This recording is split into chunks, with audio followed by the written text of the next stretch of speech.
For this project, we're going to be doing an iron-on project, and I'm really excited. We're going to be making a pillowcase today, and I'm making a little pillowcase for my daughter's room. I've had this idea for a little bit, and I thought that this would be really cute to put on a pillowcase.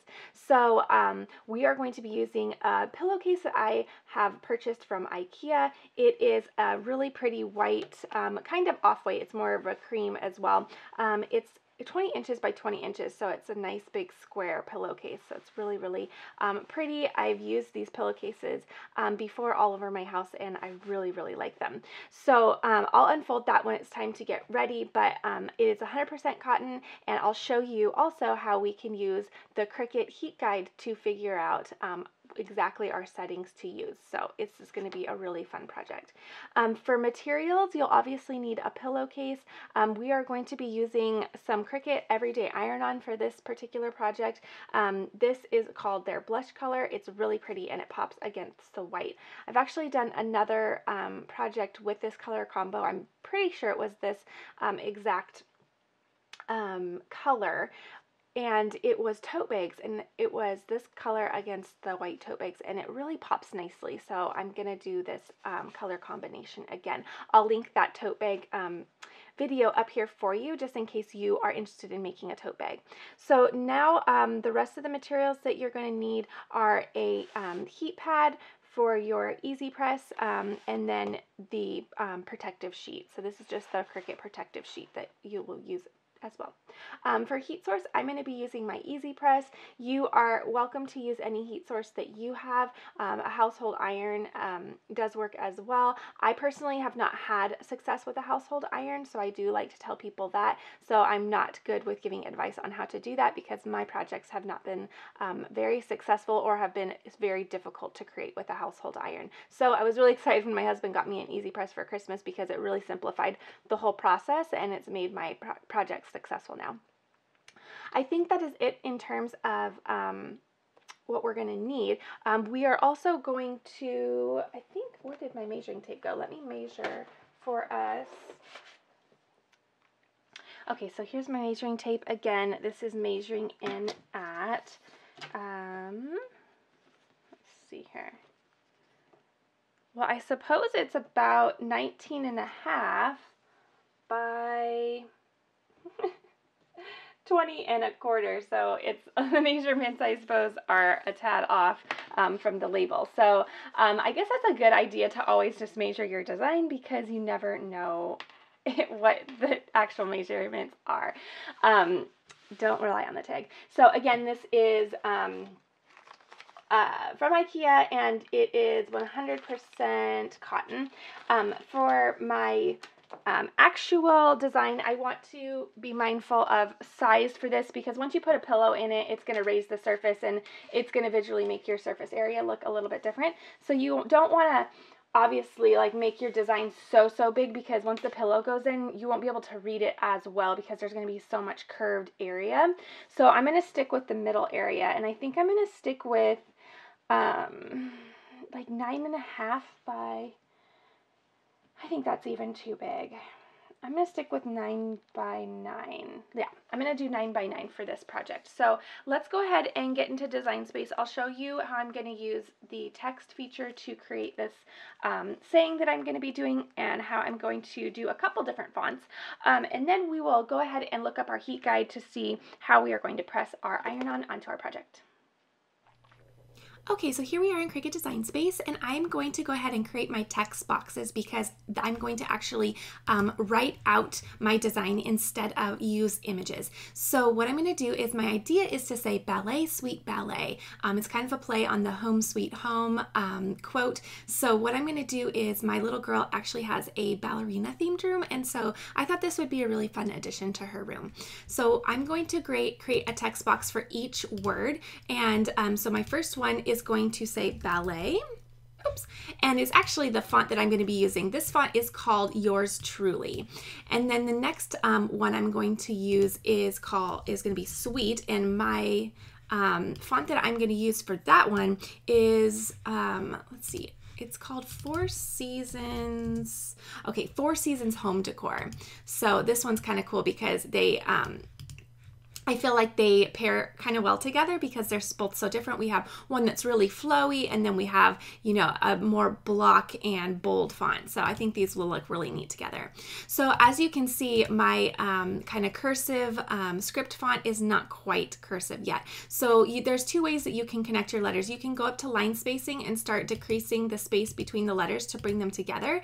I think that this is a quick way to do it, but sometimes, as you can see, I'm bringing them together, and some are not quite reaching, or some aren't quite lining up perfectly. So I usually end up going to the ungroup button over here anyway. So usually I just start with this and skip the line spacing because I feel like I'm always ending up in this ungroup part anyway. So it's usually just where I tend to start. So once you have all of your letters connected, you're just going to want to re-highlight them, because right now they are all an individual layer, meaning the Cricut is actually going to cut each one individual, and then you'd have to reconnect them on your project, which would be a nightmare and it's unnecessary. So you're just going to go over here and click weld.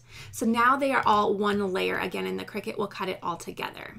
Now what I'm going to do now is I am going to go ahead and duplicate this layer because I have it all connected, and now we can just duplicate it and have our second word down here without having to retype it out and reconnect the letters. Okay, so as for this middle part, I'm going to actually use the letter spacing for the opposite reason, and I am going to put a little bit of space in between these letters. I do love how they are scrunched up together. It's a cute look, but because my ballet word kind of stretches really far on either side and is longer in nature, I kind of want to just not match them up, but I want to visually get them just a little closer, just so that it looks a little bit more polished, in my opinion. Okay, so I think that's going to look really, really nice. So now what I'm going to do is I'm going to go over here, and I am going to go to the align button, and I'm going to say center horizontally. Is that right? I think that's right. It should be right. Yes, so they get all center together. Does that look right to me? For some reason, it seems like it's a little, obviously it must be right, but for some reason my eye wants this a little bit right there. So I'm going to go with my eye because my eye is going to be looking at it. But for some reason, my eye wants to pull that over a little bit. That first one wasn't. Let me hit undo and see. Yeah, I feel like it needs to go over like I pushed it. So I pushed it over just a little bit. I hit the redo button so it would go back to where I selected it. Sometimes you'll have to do that. Sometimes obviously the computer does give you the correct answer, but for some reason your eye might disagree a little bit. So always go with your gut. And that is just fine. So now what we're going to do is we are going to, let's see, I like the spacing between, this is where you're going to really, really solidify your design and make sure that it's exactly how you want it, because this next step is going to make it permanent. So now that I like everything, I like the spacing between the three words, I'm going to go over here, and they are all, again, individual layers, so the Cricut would cut them out individually and haphazardly, and then we'd have to respace them and realign them, which again is unnecessary. So what we're going to do is come down here and we're going to weld all three of these words together. So now they are one complete file, and now the Cricut's going to cut them all together. So again, we were going to stay at 9 inches. So we're just going to size our design. You can do that by clicking this double arrow key down in the bottom right. And let's see. Oops, I got a little big there. So we are at about 9 inches by 5.7, and that looks great. So that's how we are going to size our design. It's going to, I think, look really, really good and intentional on that pillow. And it's going to be really pretty. So I'm excited to see how this turns out. It's going to be a really fun addition to her room. So the next thing we're going to do is we're going to go click Make It. You can select the you can select the machine you're using over here. If you do have a Joy, you'll just want to be mindful of size. So you would want to size this down, maybe work with a pillow that's a little bit on a smaller scale. And then you would be able to do that as well by placing this HTV on a mat. You can also use a Cricut Maker or a Cricut Explorer. For this project, I'm going to be using my Cricut Maker because this project is a little bit bigger in nature. Okay, so now what I'm going to do is I'm going to go ahead and click Make It. This is actually going to print out on that nice pink vinyl. I can go ahead and color it that pink color just so you guys can see that a little bit better. Plus, it's just fun to actually see what we're doing. Okay, so now that's how we are going to size that, and we are going to click Make It. We are going to now mirror our design. Now, whenever you're working with HTV, which is also called iron-on or heat transfer vinyl, you are going to mirror it. You can double check with the actual brand that you're using, because I know there are a couple out there that don't require this, but for most of them, it requires you to mirror your image. So we'll go ahead and mirror our image. That's going to cut it upside down or backwards, if you will, because there's a built-in carrier sheet already built into the HTV, which is going to allow us to place it on our design. If this is confusing you, then just hold tight, because visually you'll see what I mean once we get this cut out and start placing it on our project. So now we'll just hit continue, and it's going to connect to my Cricut machine. And now once it's connected, we can select the material we are cutting on. We again are using everyday iron-on, and it's going to give us an alert here. It's going to make sure mirror is turned on, which we can verify right here, mirror on. It's always good to double check yourself, because if you print this incorrectly, then you will waste your iron-on. It won't be usable. It'll be backwards.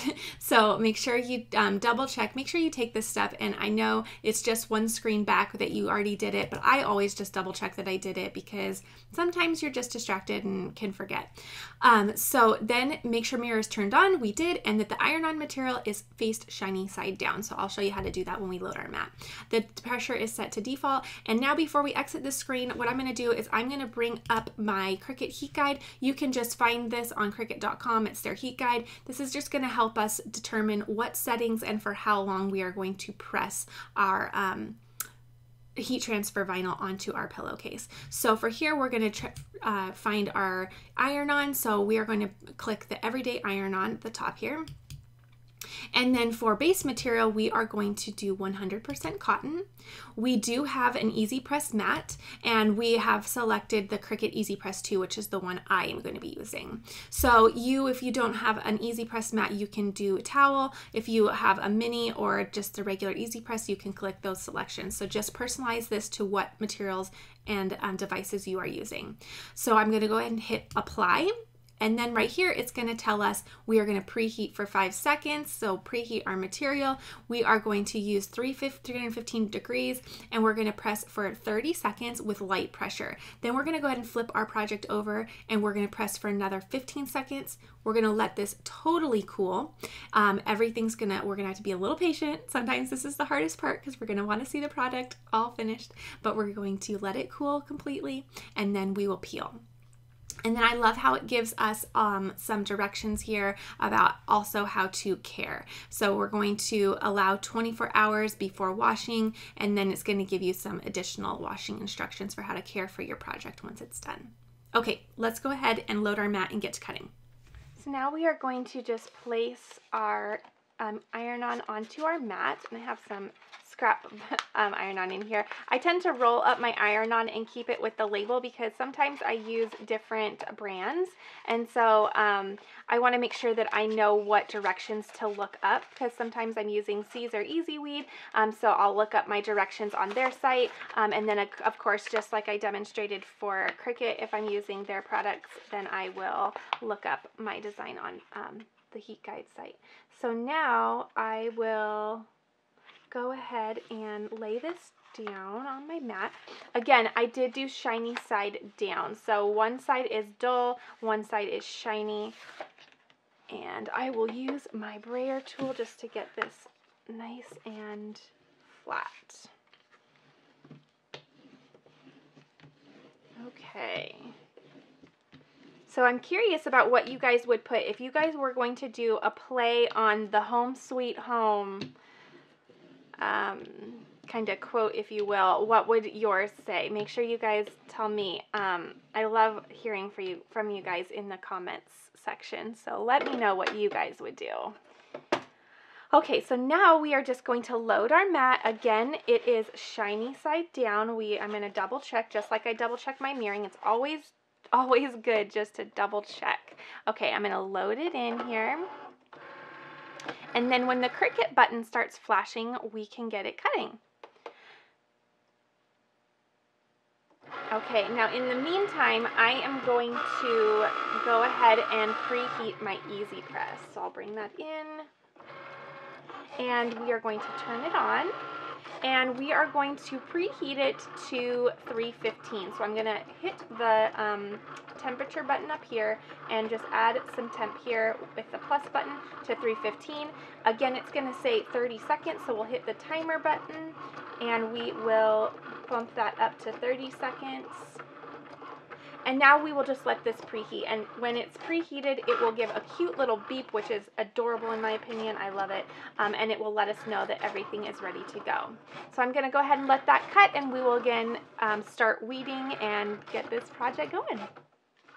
So now what I'm going to do is I'm going to go ahead and weed my design now that it's done cutting, and I am going to start in just a top corner and just kind of pull a little bit to get it started. So now HTV is kind of addicting to weed. It's just really easy, and this backing, now you'll see this carrier sheet, and I'll show you once we get it done exactly why we did flip it. So just be also careful that I think it was called Yours Truly, the more flowy script font. It is more fine and skinny and very delicate in nature, so just be careful when you are pulling. But it is pretty durable as well, so you'll just want to kind of keep track of your pieces. It's always exciting once you see it already printed or cut out, I suppose. It's just really exciting to kind of see the actual color, and kind of gives you an idea of where the project's going. So this is really, really exciting. Okay. So if you haven't done iron-on or heat transfer vinyl yet, it is super, super fun and super easy. Like I said, I have not had success with a household iron. I have found it really difficult to use. If you've had success, I'm super excited, because I always just found it hard to like really determine the temperature, and it just was difficult. So if you are looking to get an EasyPress and you need someone to enable you, I will enable you. Because I can tell you it was a complete game changer for my crafting. Okay, so now all that backing is off, and then we're going to go through and just grab the individual middles of the letters.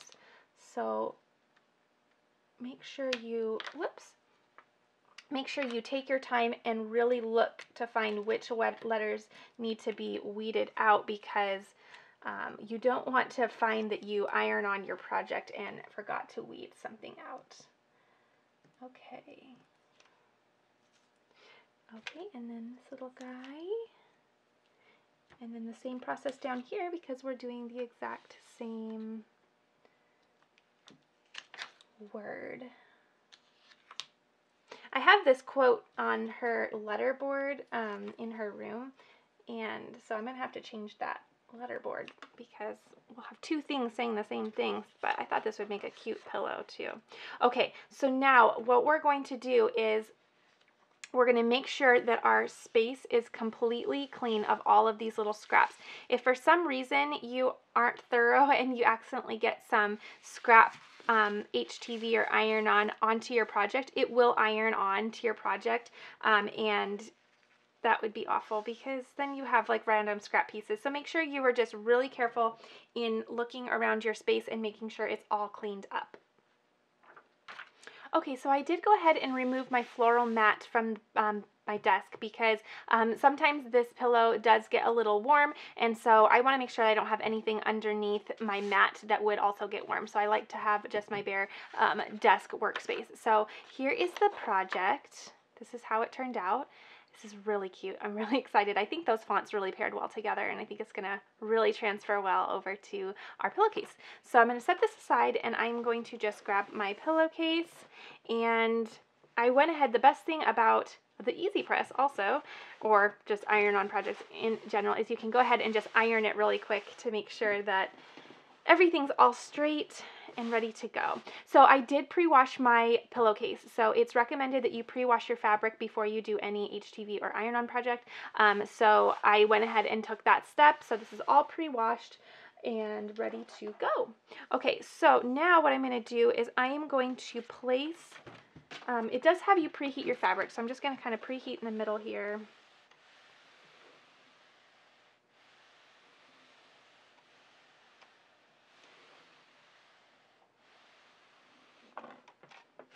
Okay, and then now that it's preheated, I'm going to go ahead and just lay my design down. And once you lay it down, you can bring it back up. So that's one of the wonderful things about working with HTV, because it's not permanent until you press it.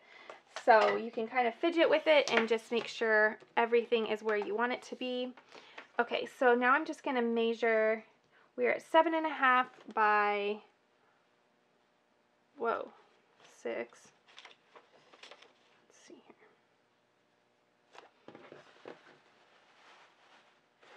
Okay, now we'll check here. Now we are at 6.5 by 6.25, or 6 3/4. Put down just a little bit more. Okay, this step is very worth it. So 6.5 by, oh goodness. Okay, I go with that right there. Okay, and then for this side, we are at 5.5 by, okay, like 5 3/4. So we'll just move this over a little. Okay, so just double checking that we have our design centered. Okay, we are all ready to go. So we have preheated the fabric, that's all ready to go. So now what we're going to do, make sure that that is straight. Okay, there we go. So now what we're going to do is, it says that we are going to place our heat press over it. So is this going to place all together? We might have to do it in 2 batches, because, you know, it will. It's 9 inches, so it should fit all in one. So I'm just going to place on top and make sure it's all over my design, just kind of peeking. I think I'm going to have to do it in 2 sections, actually. Okay, so I'm going to kind of start right here.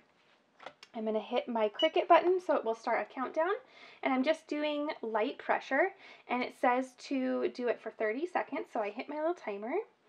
Just wait for that to count down. I was peeking over the sides, and I still saw little pieces not being covered by the heat press, so I'm just going to make it easier on myself and note that I have stopped at the W, and then I can go recover and do the second side.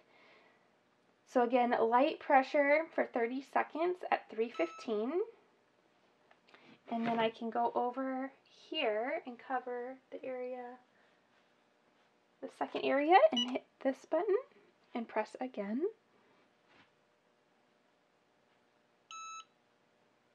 Okay, now it says to flip the project over, and then you're going to press for 15 seconds on the back. So I'm just going to flip this over like this, and again, we'll just do it in 2 sections. Okay, and then moving over to this side.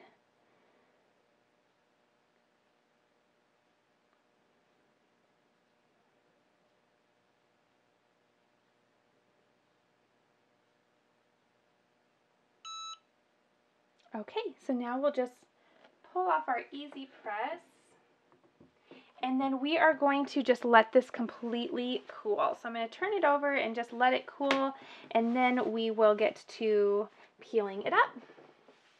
Okay, so now our project is cool. So it does say cold peel, so now we can go ahead and peel up the carrier sheet from the design.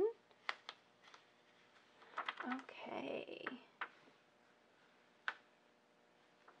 It's looking really good. I really like the pop of this pink on this pillowcase too. I think this was a really nice choice for color. Okay, so now I'm just going to double check that there aren't any spots. I feel like I saw a couple, maybe on this T, just a little area, and this S, a little area that kind of looked like it wasn't quite down. So if you have that happen, you can just make sure you always lay this right back down over your design. So keep this carrier sheet until you are completely certain and confident that your design is done. And what I'm going to do is I'm just going to, it was just in this S and this T, so I'm just going to put it right over that. And I will just do it for maybe 15 seconds. And that will just help just lay those additional 2 little areas down. So no worries if that happens to you. You can just put a little bit more heat on it and help it out. Okay.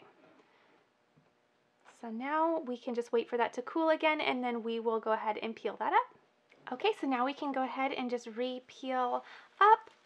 And it looks like those areas of question look much better. So that little additional zap of heat just definitely helps. So now I can go ahead and toss this away because there's no use for it, and we've already finished our project. So it looks great. I'm really happy with how this turned out. I think this is going to be really, really sweet in her room.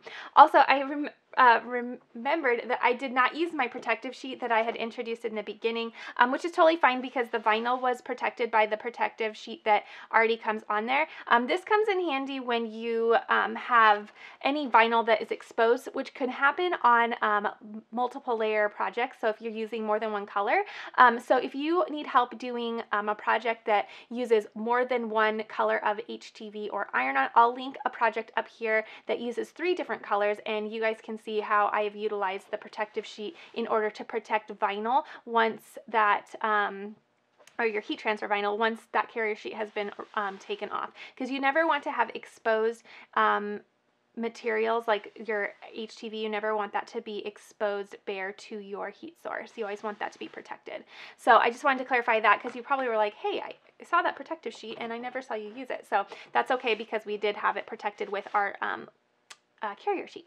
All right, so this is all finished. If you guys enjoyed this, please give it a thumbs up, and I'd love to hear what you guys would put with your little home sweet home little quote. What would you guys say with yours? So let me know. As always, I enjoyed creating this little video for you guys. I hope you enjoyed it, and I can't wait to fill this pillow and put this on her little window seat. I think this is going to be a really, really fun addition to her room. All right, guys, make sure you're all subscribed. We have a lot of fun things coming up, as always, and I'm just waiting for a delivery at this point for another project that I'm doing. So I'm definitely going to hug the mailman when he gets here because I'm really excited for this next project.